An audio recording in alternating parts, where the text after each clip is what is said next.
पूरी दुनिया इस समय इतिहास के एक अहम मोड़ पर पहुंच गई है। जी हां, अमेरिकी राष्ट्रपति डोनाल्ड ट्रंप के ट्रेड टैरिफ का असर पूरी दुनिया पर होने जा रहा है, या कह सकते हैं कि हो रहा है। ट्रेड टैरिफ से दुनिया भर के कारोबार में बड़े बदलाव होने की उम्मीद है, लेकिन इसका असर किस देश पर कितना पड़ेगा, अभी इसका आकलन करना थोड़ा मुश्किल है। इसी अनसर्टेनिटी ने पूरी दुनिया के बाजारों में भूचाल ला दिया है और बाजारों में उतार चढ़ाव बेहद ज़्यादा दिख रहा है। ट्रंप के टैरिफ वॉर का कितना असर होगा, कंपनियां और बाजार इससे कितने प्रभावित होंगे, निवेशकों को ऐसे बाजार में क्या करना चाहिए, इन सब मुद्दों पर चर्चा करने के लिए हमारे साथ जुड़े हैं ईडलवाइस के प्रेसिडेंट अजय शर्मा जी। अजय जी के पास फंड मैनेजमेंट और इक्विटी रिसर्च में 25 साल का अनुभव है। अजय जी भारत के साथ साथ चीन, जापान, ऑस्ट्रेलिया और दक्षिण एशिया में काफ़ी सक्रिय रहे हैं।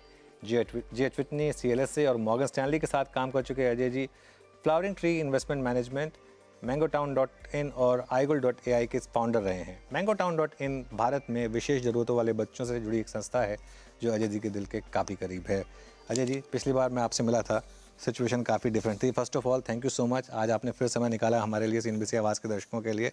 आपसे बात करके बहुत मज़ा आता है और एक फैसिनेटिंग कॉन्वर्सेशन, क्योंकि ये शायद एक ऐसा इंटरव्यू होता है जिसमें इंटरव्यू करने वाले से ज़्यादा प्रिपरेशन जिसका मैं इंटरव्यू कर रहा हूँ वो करके आता है। तो मुझे ऐसे इंटरव्यू करने में बहुत अच्छा लगता है। पिछली जो हमने कॉन्वर्सेशन की थी उसमें हमने एक राज कपूर की एक फेमस स्लाइड, मेरा जूता है जापानी, उस स्लाइड के साथ हमने अंत किया था। इस कॉन्वर्सेशन को हम वहीं से आगे बढ़ाएंगे और उस स्लाइड के साथ ही शुरू करेंगे। उस स्लाइड में सब थोड़ा चेंज है। तब हमने भारत के पर्सपेक्टिव से बात की थी, आज हम अमेरिका के पर्सपेक्टिव से बात कर रहे हैं।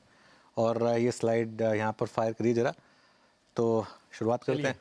तो पिछली बार देखिए, सारे फसाद की जड़ आज डॉलर और चाइना। अगर दो वर्ड मुझे कहना है, डॉलर और चाइना। ये अमेरिका के पर्सपेक्टिव से है। इलेक्ट्रॉनिक्स है जापानी, गाड़ी मेरी जर्मनी की जर्मानी, जूता, चप्पल, कुर्सी, कप, ग्लास मेरा चाइनीज, सिर्फ गूगल, इंस्टा, व्हाट्सएप है अमेरिकानी। ये हाल है अमेरिका का आज के दिन। और अगर आप अगली स्लाइड लगाएं, बिल्कुल, ये है अमेरिका का कंज्यूमर स्पेंडिंग, अमेरिका का GDP और इंडस्ट्रियल प्रोडक्शन। दो लाइनें लगातार साथ चली हैं, लेकिन तीसरी लाइन जब से चाइना ने WTO ज्वाइन किया है, इंडस्ट्रियल प्रोडक्शन जो मैन्युफैक्चरिंग है अमेरिका का, वो फ्लैट हो गया। बिकॉज चाइना ने टेक ओवर कर लिया। चाइना ने किया है और सस्ता गुड मिल रहा है वहां से, तो आप ले रहे हैं। बिल्कुल। हाँ। लेकिन अगर आप स्ट्रक्चरली देखें, 40 साल 50 साल तक अमेरिका ने सोचा कि कोई बात नहीं, ऐसे जी लेंगे। लेकिन इसका एक बहुत इंटरेस्टिंग चीज़ है, इसका उनके GDP पे कोई फर्क नहीं पड़ा अभी तक। हाँ। लेकिन अब आप अगले देखें तो मैं बताता हूं कि क्या हो रहा है और क्यों हो रहा है। हाँ। चूंकि अमेरिका पूरी दुनिया से सामान खरीद रहा था, ग्लोबल ट्रेड 1973 से आज तक बढ़ता रहा। It is now almost 30% of global GDP। और अमेरिका ने पूरी दुनिया में कभी टैरिफ नहीं लगाया, टैरिफ गिराता रहा तो ऑलमोस्ट जीरो हो गया। ये थे पिछले 25 से 30 साल।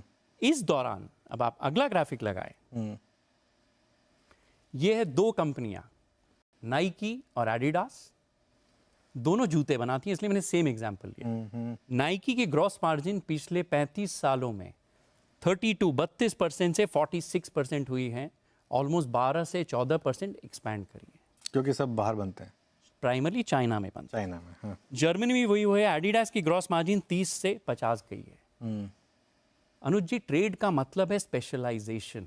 और ऐसा नहीं है कि जूते बहुत महंगे हुए हैं, मतलब परचेजिंग पावर के हिसाब से तो आज की डेट में शायद सस्ते हुए हैं। हाँ, यस, हाँ, बिल्कुल आपने एकदम पते की बात बोली कि अगर जो मैं 100 रुपए में चीज़ बनाता था, मैं 50 में बनाता हूँ। हाँ, और अगर मेरा स्पेशलाइजेशन है कि मेरा लेबर कॉस्ट सस्ता है, आपका स्पेशलाइजेशन है डिज़ाइन, ब्रांड और मार्केटिंग, आप वो चीज़ बेहतर करते हैं आप करेंगे, मैं जो बेहतर करता हूँ वो करूँगा। तो इट्स अबाउट स्पेशलाइजेशन की। कलकत्ते में रसगुल्ला बेहतर बनता है, बीकानेर में भुजिया बेहतर बनता है, वही है।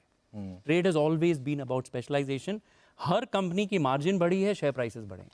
कलकत्ता वाले कहेंगे हमारे यहाँ सब बेहतर बनता है। अच्छा चलिए ठीक है, कह दिया।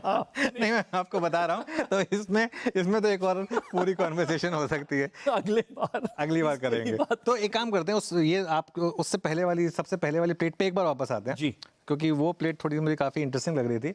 अच्छा अजय जी, इसमें पता इशू क्या है, 2 प्लेट पहले वाले आ जाइए, हाँ इसके बाद वाली प्लेट। अब इसमें इशू क्या है, ये वाली प्लेट। तो ये बेसिकली ये पूरा चीन ने जब से WTO ज्वाइन किया तब से हुआ। तो ये ट्रम्प साहब को आज रियलाइज़ हुआ, ऐसा तो नहीं हो सकता। और दूसरी चीज़, बहुत लोग कॉन्स्पिरेसी थ्योरी की भी बात कर रहे हैं। बहुत लोगों को लगता है कि वो चाहते हैं कि खुद उनकी मार्केट गिरे, वो चाहते हैं कि बॉन्ड यील्ड नीचे आए, वो चाहते हैं कि उनकी जो डेट है जो उनको वो रोल ओवर करनी है वो थोड़ा सा उस पर कम इंटरेस्ट पे कर अनुज जी, सके। वो सिर्फ 3 या 6 महीने का प्रॉब्लम है अमेरिका का। अच्छा, पहले इसका देखते हैं। तो मतलब आप ये कह रहे हैं कि ये स्ट्रक्चरल डोनाल्ड ट्रम्प साहब सोच रहे हैं इसमें, दिस इज स्ट्रक्चरल। इसमें मेन टारगेट चाइना है बेसिकली। चाइना और डॉलर। देखिए, टाटाज इंडिया में एक अथॉरिटी है, एक ब्रांड है। टाटा मतलब भरोसा। जहां भरोसा आता है वो चीज महंगी होती है। डॉलर भरोसे की चीज है। बिल्कुल। सो डॉलर स्ट्रक्चरली महंगा है। टाटाज के नाम की तरह कि टाटा की शेयर प्राइस भी महंगी मिलेगी, उनका आईपीओ महंगा आएगा, उनके प्रोडक्ट महंगे आएंगे। Dollar is the reserve currency of the world, हमेशा महंगा रहेगा। पहला वो दिक्कत अमेरिका के लिए है, रिजर्व करेंसी तो दूर नहीं जा सकते। अब इस दौरान अगर आप चाहते हैं कि आपके एक्सपोर्ट बढ़े तो आपको अपनी करेंसी वीक करनी पड़ेगी, right? So refinancing the debt is a 6 month problem. कोई भी देश ऐसा नहीं है कि जिसको डॉलर नहीं चाहिए। I don't think that problem America has to solve. वो मुझे लगता है हो जाएगा। डॉलर से सबको प्यार है, किसको प्यार नहीं? इसीलिए ठीक है, तो वो शॉर्ट टर्म प्रॉब्लम है। लेकिन अगर आप 4 प्लेट आगे जाएं, 4 प्लेट आगे आते इस किस्से को थोड़ा आगे बढ़ाते हैं। बिल्कुल। बिकॉज सी, अगर हम जब तक जड़ तक नहीं पहुंचेंगे कि मुद्दा क्या है, बुनियादी प्रॉब्लम क्या है। अब चूंकि मैन्युफैक्चरिंग आपने बाहर ले गए, चाहे वो चाइना में है, स्प्लिट की बात कर रहे हैं आप? यस। तो जो ब्लू लाइन है, this is manufacturing share of employment in America. जो 40% होता था वर्ल्ड वॉर के समय, वो लेस देन 10% रह गया है। वाह। And total number of manufacturing jobs is flat for last 50-60 years. 50 साल से jobs बढ़ नहीं रहे हैं मैन्युफैक्चरिंग में और कम हो रहे हैं। इंडिया में इसका उल्टा है, इंडिया में मैन्युफैक्चरिंग काफ़ी बढ़ रही है। But see again, so India में मैं आऊँगा, हाँ, राइट? तो डोनाल्ड ट्रम्प साहब चाहते हैं ये थोड़ा सा बढ़ेगी। ये बढ़ना चाहिए। See, but only this is not the problem again. अब आप अगली प्लेट लगाएं। बट प्रॉब्लम क्या है कि वहाँ पे मैन्युफैक्चरिंग करना बहुत महंगा है। ऐसा नहीं है, ऐसा धारणा तो है। अब मैन्युफैक्चरिंग पुराने सी, अगर आप दर्जी की सिलाई मशीन लगाएंगे अमेरिका में, वो महंगा है। हाँ, वो आपको बांग्लादेश में ही करना पड़ेगा, वो भारत में करना पड़ेगा, वो वियतनाम में करना पड़ेगा। वो लेबर ही नहीं मिलेगा आपको। नहीं, लेकिन हाई एंड मैन्युफैक्चरिंग, गाड़ियां बनाना, वो तो ऑटोमेशन है। वहां तो वो हाई स्किल्ड ट्रेन वर्कर बनाना, चाहिए गाड़ियां जो बनाना। मशीन यूज कर रहा है गाड़ी बनाने के लिए। ओके, तो वो मैन्युफैक्चरिंग इतनी महंगी नहीं है अमेरिका में। अमेरिका में ज़मीनें अभी भी सस्ती हैं। यू विल बी सरप्राइज्ड कुछ चीज़ों में। तो क्या बनाना चाहते हैं आप? रोटी कपड़ा मकान का आइटम बनाना चाहते हैं, या एयरक्राफ्ट बनाना चाहते हैं, बोइंग बनाना चाहते हैं, गाड़ियां बनाना चाहते हैं? राइट स्लाइड अगर आप देखें, blue line is labour share of GDP and green line is corporate. Corporates बहुत पैसा बना रहे हैं, मिडिल क्लास पैसा नहीं बना रही। कहाँ जा रहा है वो पैसा? चाइना की तरफ ही जा रहा है। अब आप अगली प्लेट लगाएं। चलिए नेक्स्ट प्लेट। अब पूरी जड़ यहाँ से शुरू हो, यहाँ से ठीक है? चीन की इकोनॉमी धीरे धीरे करके ऑलमोस्ट Yes. यूएस के बराबर। जी, तो फसाद ये है, अमेरिका सुपर पावर था, अमेरिका सुपर पावर रहना चाहता है। जब तक अमेरिका बड़ा था, ऑलमोस्ट 25 से 26% ग्लोबल जीडीपी था, अमेरिका को कोई दिक्कत नहीं थी। 30% के भी ऊपर था। जी, चाइना लेस देन 3% होता था। इंडिया और चाइना हम बरोबर थे 1978 में, जब डेंग जियाओपिंग ने चाइना को दुनिया के लिए खोला था। वहाँ से चाइना 17% ऑफ ग्लोबल जीडीपी हो गया है, हम अभी भी वहीं रह गए, जिसमें हम 13 साल लेट हो गए थे। जी, ठीक है। अब मज़ा क्या है कि वो ये एक कहावत थी कि armies win kingdoms, alliances create empires. संधियों से साम्राज्य बनता है। अमेरिका का साम्राज्य संधियों से बना है, चाहे वो जर्मनी की गाड़ियां लेना, चाहे चाइना से मैन्युफैक्चरिंग करना, एंड सो ऑन। एक मैंने आपको स्लाइड यहाँ डालने बोली थी, जो हेनरी किसिंगर ने कहा था चलिए करीब निक्सन के समय में, ठीक है? उन्होंने कहा कि अगर आपको अमेरिका की दुश्मनी खतरनाक है लेकिन दोस्ती घातक है, तो क्या being an enemy of America is dangerous, being a friend is fatal. America किससे बदमाशी कर रहा है अभी? अपने दोस्तों से। दुश्मनों से पंगा ले नहीं रहा है। मेक्सिको, कनाडा, यूरोप, और सब कुछ फसाद वहीं से आती है कि आप अमेरिका के दोस्त हैं या दुश्मन हैं, सबके लिए दिक्कत है। क्यों? अगली ग्राफिक लगाइए। तो क्या करें फिर, मतलब ना दोस्ती रखें ना दुश्मनी रखें। हाँ, तो वो सूरज के बहुत पास जाएंगे तो आप जल जाते हैं, थोड़ा दूर ही रहिए। पिछली बार आपने मुझसे आध्यात्म की बात करी थी। I will connect one of the my favourite shlokas to what is happening in the world. ये ओम स न भवतु स न भुनक्तु स वीर्यम करवावहे तेजस्विना वदीतमस्तु मां विदिशावहे ओम शांति शांति शांति। अब इसका टैरिफ से क्या लिंक है? लास्ट लाइन तो समझ में आ गई, बाकी आप आगे अब समझाएं। लास्ट लाइन की जरूरत है हमें बाजारों में। ठीक अभी है? तो हम शांति चल रहा है मार्केट में। तो हाँ, इसका इतना डेप्थ है। ओम सहना भवतु का मतलब है हम और आप सरवाइव करें, साथ में। प्रोटेक्टेड रहें साथ में। ओम सहना भुनक्तु, वी आर नरिश्ड, साथ ये हम साथ में पैसे बनाएं। पहले सर्वाइवल है, जिए प्रोटेक्टेड रहें, दूसरा है हम नरिश रहें, पैसे बनाएं, उसके बाद सवीरियम करवावे, साथ कुछ करें। This is about specialisation. आप रसगुल्ला बनाइए, आप जूते बनाइए, मैं बेचता हूं and so on, right? Use energy, specialise. तेजस्विना वधितमस्तु, कुछ हम बड़ा, बढ़िया, ब्राइट बनाएं। तो आज तक अमेरिका, चाइना, जर्मनी मिल के साथ में काम कर रहे थे, साथ में नरिश थे, साथ में सरवाइव कर रहे थे, साथ में बढ़ रहे थे। और लेट देयर बी पीस। नहीं, अब इसके बाद आता है मजा। माँ विदिशावहे, हाँ, जब हम कुछ साथ कर लें, हम दोनों में ईर्ष्या ना आए, हम लड़ाई ना करें, हम कॉन्फ्लिक्ट में ना आए, इसलिए चारों तरफ शांति चाहिए। आप कितनी डेप्थ है हमारे श्लोक में, आप देखिए। बिल्कुल, श्लोक बहुत शानदार बोला आप। मैं बचपन से स्कूल से ये, यानी आप कुछ कह रहे हैं, बताइए। नहीं, मैं कह रहा हूँ, देखिए आपने बहुत प्यारा श्लोक लिखा है। मैं उस समय संस्कृत पढ़ता था, अब तो खैर नहीं। अब मुझे ना वो बॉर्डर का वो डायलॉग याद आ रहा है, तुम ही तुम हो तो क्या तुम हो, हम ही हम हैं तो क्या हम हैं, वाह, क्या बात है ना? मतलब बेसिकली यही है, सबको साथ में चलना है। सबको साथ में चलना है।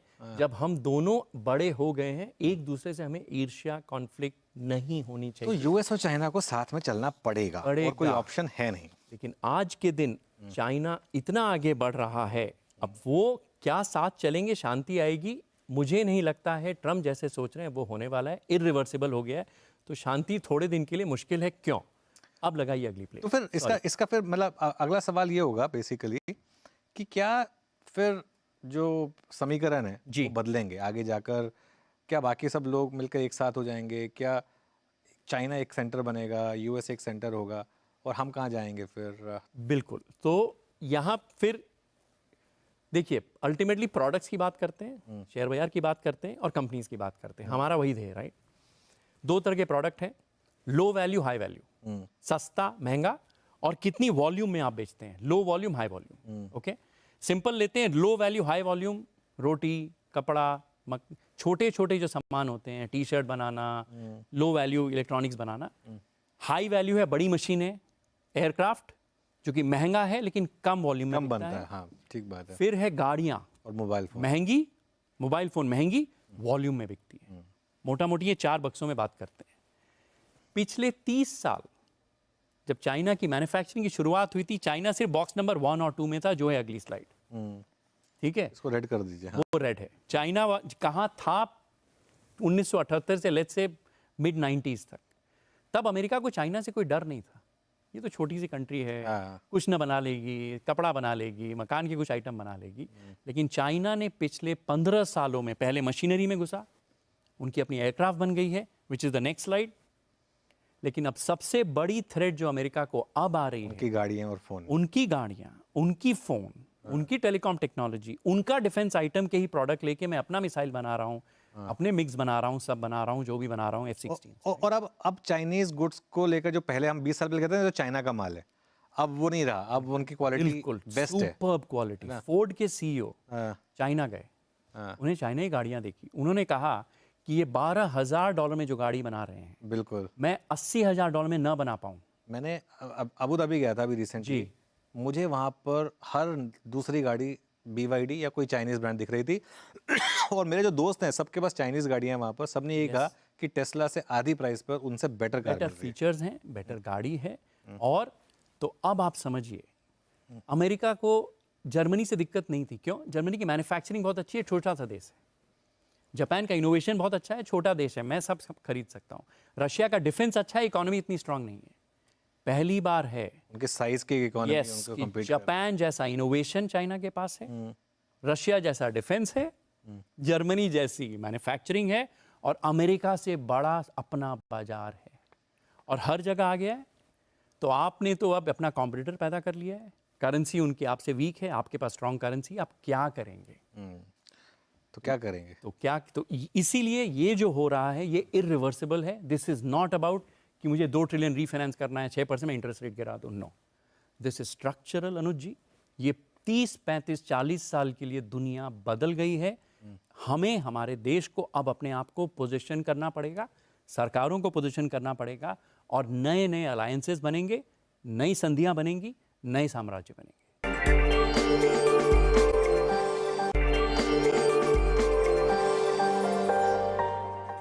बाकी सरकारें अब कैसे निपटें इससे? हाँ, बड़ा सवाल, इंक्लूडिंग हमारी सरकार। इंक्लूडिंग, तो मैं इसको देखिए, इंडिया को कुछ चीज में फॉलो करना पड़ेगा। अब आप अगली स्लाइड लगाइए। यहां मैंने क्या करने की कोशिश की है ना, फिर से एक 2x2 बनाया है। 2x2 में यहां से शुरू करते हैं, ठीक है, चलिए यहां से शुरू करते हैं। पहला जो फर्क है हमारे में, हम और अमेरिकन सिमिलर सोचते हैं। हम सोचते हैं रिटर्न ऑन कैपिटल एम्प्लॉयड, हमें आरओसी ज़्यादा चाहिए, ज़्यादा पैसा बनाओ, कम पैसे लगाओ। चाइना बहुत अलग से सोचता है, चाइना से मार्जिनल कॉस्ट है। पुराने ज़माने में जिस तरह एक मारवाड़ी बिजनेसमैन सोचता था कि 1 रुपए की चीज़ 1 रुपया 10 भी बन रहा है, बेचते। That is how Chinese things. Next slide लगाइए। तो बेसिकली नेक्स्ट स्लाइड पे आइए। यस, हाँ, तो हम थोड़ा कैपिटल, आरओसी का मतलब क्या हुआ? कैपिटल आप कम लगाइए, रिटर्न ज़्यादा चाहिए। रिटर्न ज़्यादा चाहिए। China is very different. बहुत सारी कैपिटल लगाओ, बहुत सारी नौकरियां बनाओ, रिटर्न भले ही कम हो। वॉल्यूम पे गेम करेंगे। पूरा volume game, market share game है। उसका फायदा आप देखिए, China is the best economy of the world. बिल्कुल। लास्ट 30-40 ईयर्स 70-80 करोड़ लोगों को गरीबी से उठा के मैन्युफैक्चरिंग जॉब्स मिलाया है। बिल्कुल। बट अगर आप राइट साइड करते हैं, it is the worst share market of the world. वो कॉन्फ्लिक्ट है। आपको स्ट्रॉन्ग शेयर मार्केट चाहिए तो आप बहुत ज़्यादा मैन्युफैक्चरिंग जॉब्स नहीं, बिकॉज आप आरओसी नहीं ला सकते। कहीं हमें अपनी सोच में थोड़ा फर्क लाना पड़ेगा। If you have to compete, there has to be a middle solution.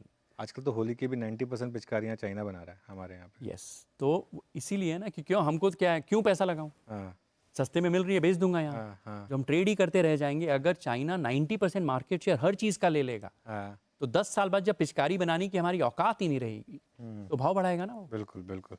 बढ़ा भी रहा है वैसे, ऐसा नहीं है। बिल्कुल बढ़ा रहा है। हम तो देखते हैं, हमारे तो कुछ कंपनीज जब माल ले रहे हैं, we are seeing the margin expansion in China. तो पहली चेंज जो थॉट में हमें लानी है वो है ये। दूसरी है टैरिफ को लेके। अब आप अगली स्लाइड 2x2, यहाँ मैंने बहुत सिंपल चीज़ करी है। 2 तरह के प्रोडक्ट होते हैं, फिजिकल प्रोडक्ट, डिजिटल प्रोडक्ट। और वाई एक्सिस है फ्री में आ रहा है, फ्री ट्रेड, जो पिछले 30-40 साल था अमेरिका में। आपने टैरिफ लगाया या नहीं? ट्रंप 1 से 3 ले जाना चाह रहे हैं अमेरिका को। बाकी लोग उनके डिजिटल पे क्यों नहीं टैरिफ लगा देते? एग्जैक्टली, बुलजाय। आपने वही बात कह दी जो मैं कहना चाह रहा था। कि अमेरिका कह रहा है कि यार हम दुनिया के 20% प्रोडक्ट हम लेते हैं। जो आप बना रहे हो मैं ले रहा हूँ, आपकी गाड़ियाँ मैं ले रहा हूँ, आपके जूते मैं ले रहा हूँ। बट इजंट अमेरिका दुनिया का सबसे बड़ा exporter of digital goods? Exactly. हम आज 50-60 करोड़ इंडियन हर मिनट व्हाट्सएप, गूगल यूज कर रहे हैं। ये कंपनियां टैक्स तो देती नहीं है। यूरोप में एक देश है जहां पर ये फ्री टैक्स में वहां सारा बुक करती है इनकम, ना अमेरिका में टैक्स दे रही है, ना यहाँ टैक्स दे रही है। तो अब सवाल मुझसे एक मेरे मित्र ने किया कि यार तू टैक्स करेगा कैसे? मैंने बहुत सिंपल है, 50-60 crore Indian Facebook, Google, Insta use करते हैं। 50 crore European Facebook, Google, Insta रोज़ यूज़ करते हैं। आप सीधा कहो ये 100 करोड़ लोगों पर 50 रुपया महीना, 100 रुपया महीना या 500 रुपया महीना आप मेरे को दे दीजिए, बात खत्म। स्ट्रेट टॉप लाइन में आप लगाइए पर user. This is one way governments can also make money, कि हमारी सरकार पैसा बना सकती है। ये एक सोल्यूशन हो सकता है। अगर आपको अमेरिका के सामने थोड़ा खड़ा होना है, मुश्किल होगा। चलिए, तो इसमें भारत की सिचुएशन क्या है और क्या इसमें कुछ थोड़े से आप पॉजिटिव पहलू भी देखते हैं फिर इसमें? देखिए, हमारा तो बहुत सिंपल है, G2G। चीज़ें अच्छी होंगी, सस्ती होंगी, हम खरीदेंगे, महंगी होगी, हम बेचेंगे। लेकिन अभी जो बाजार है, मैं सच कह रहा हूँ, मुश्किल है। अभी मुश्किल है, अभी मुश्किल है। तो वो हम चित और पट कहते हैं ना, जब हम टॉस करते हैं हेड या टेल। तो अभी मेरी जो थिंकिंग है वो मोस्ट इंपॉर्टेंट ये हो गई है। बिल्कुल, तो इसी पे आ रहा था मैं जी, कि अभी बहुत लोग पूछ रहे हैं कि इस मार्केट में लेना क्या है। जी। एक्चुअली कई बार मुझे लगता है कि वो सवाल गलत है। कई बार आपको ये पूछना चाहिए कि क्या नहीं लेना है या क्या बेचना है। तो अभी इस समय क्या लेना है और क्या अवॉइड करना है? आप कह रहे हैं, ये देखिए एक स्टॉक मार्केट का एक रूल है yes, जो आपने बनाया है, बहुत शानदार रूल है। इसके पहले ये लार्ज लॉस यही नहीं कंट्रोल होता। ये जो बाजार है, मैं आपको कह रहा हूँ, मैं अभी हमारे एक इन्वेस्टर से बात कर रहा था, कॉन्फ्रेंस कॉल था हमारा। तो उसने बोला, अजय तुम कैसे पोजीशन कर रखे हो अपने आप को? तो मैं बोला यार अभी मैंने उनको अंग्रेजी में कहा heads I win tails I survive. ये वैसा बाजार नहीं है कि हेड्स में भी मैं पैसे बनाऊं टेल्स में भी मैं पैसे बनाऊं, और टेल मतलब ही टेल रिस्क इतनी ज़्यादा है इस वक्त कि मेरा दिमाग खराब हो सकता है कि पता ही नहीं है यार किस पे टैरिफ लगेगा, क्या इम्पैक्ट है। और अमेरिका दुनिया का इंजन है, उसके पीछे हमारे डब्बे चलते हैं। अमेरिका स्लो डाउन होगा, चीज़ों के दाम बढ़ेंगे, अगर डिमांड कम होगी इंडिया विल बी इम्पैक्टेड।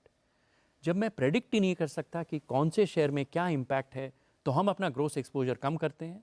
जैसे मैंने कहा avoid large loss of mind, avoid large loss of money.